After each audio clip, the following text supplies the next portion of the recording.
चलो बच्चों, आज हम पढ़ेंगे पाठ 7 जिसका नाम है सपूत। तो कहानी स्टार्ट करते हैं।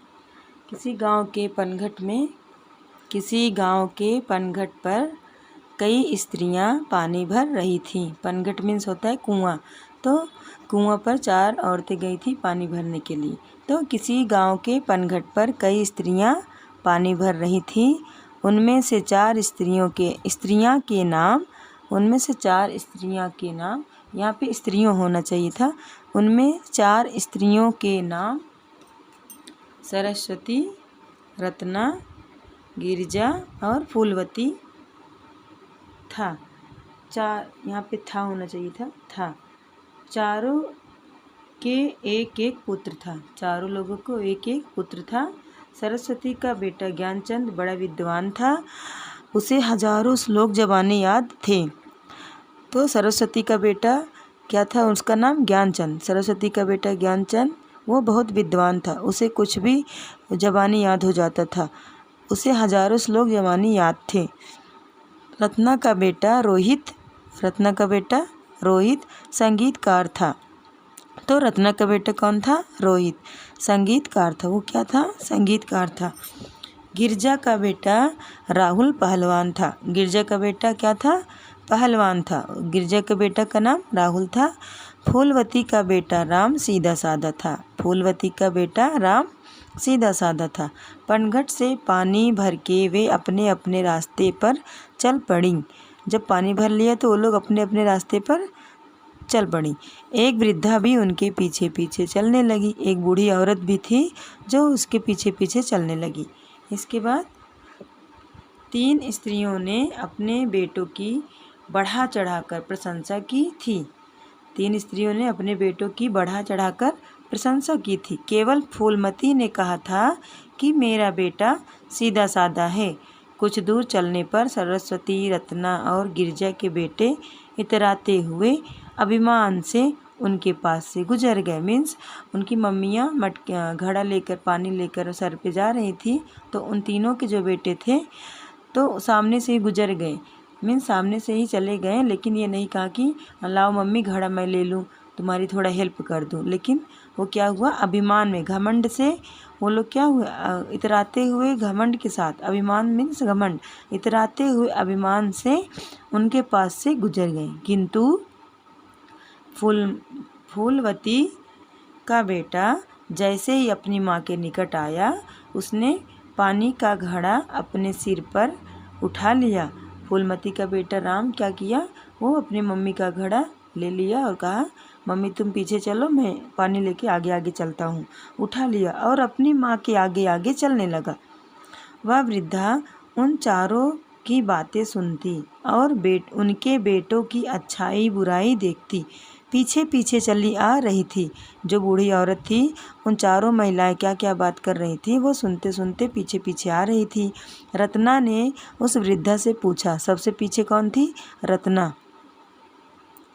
रत्ना ने उस वृद्धा से पूछा, दादी बताओ तो सबसे अच्छा बेटा किसका है? तो इस पर वृद्धा ने कहा, जो अपने सिर पर घड़ा लिए अपनी माँ के आगे पीछे जा रहा है वही सपूत है। उस वृद्धा की बात वास्तव में सच्ची थी, क्योंकि सपूत तो वही होता है जो अपने माता पिता की सेवा करता है। मीन्स आपको कितना भी पढ़ लिख लें, ज्ञान हो जाए, तो उसका कभी घमंड नहीं करना चाहिए। साथ साथ पढ़ने के अलावा हमें बड़ों की इज्जत, अपने माता पिता की सेवा करनी चाहिए। अब हम चलेंगे एक्सरसाइज पे, अभ्यास प्रश्न पर। तो फर्स्ट में आपको शब्दार्थ लिखना है। इसके बाद सेकंड मेन पे चलेंगे। हाँ, इन प्रश्नों के उत्तर दीजिए। प्रश्नोत्तर में पहला, पनघट पर पानी भरने वाली स्त्रियों के क्या नाम थे? तो पनघट पर जो पानी भरने वाली स्त्रियां थी, महिलाएं थी, उनका नाम था सरस्वती, रत्ना, गिरिजा, फूलवती। सरस्वती, रत्ना, गिरिजा और फूलवती। सरस्वती का बेटा कैसा था? सरस्वती का बेटा बहुत बड़ा विद्वान था।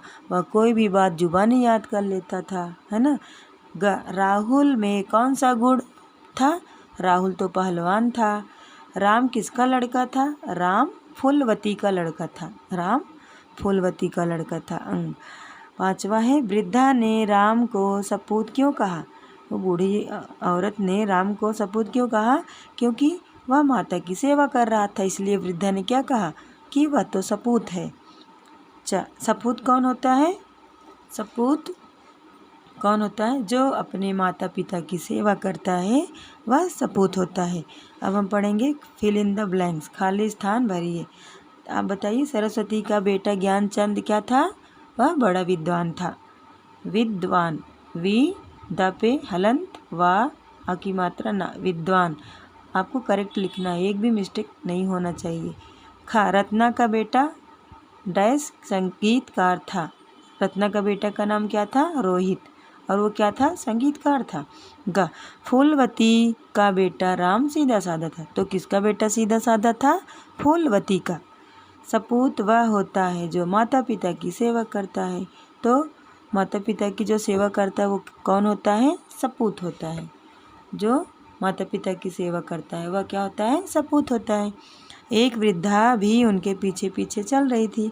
तो एक डैश भी उनके पीछे पीछे चल रही थी। उनके पीछे पीछे कौन चल रही थी? वृद्धा। नेक्स्ट टर्न करेंगे। अब सीखेंगे नीचे लिखे शब्दों से वाक्य बनाइए। आप यहाँ पे शब्द दिया है, आपको वाक्य बनाना। जैसे सपूत, तो एक बना के दिया है, सपूत ही माता पिता की सेवा कर सकता है।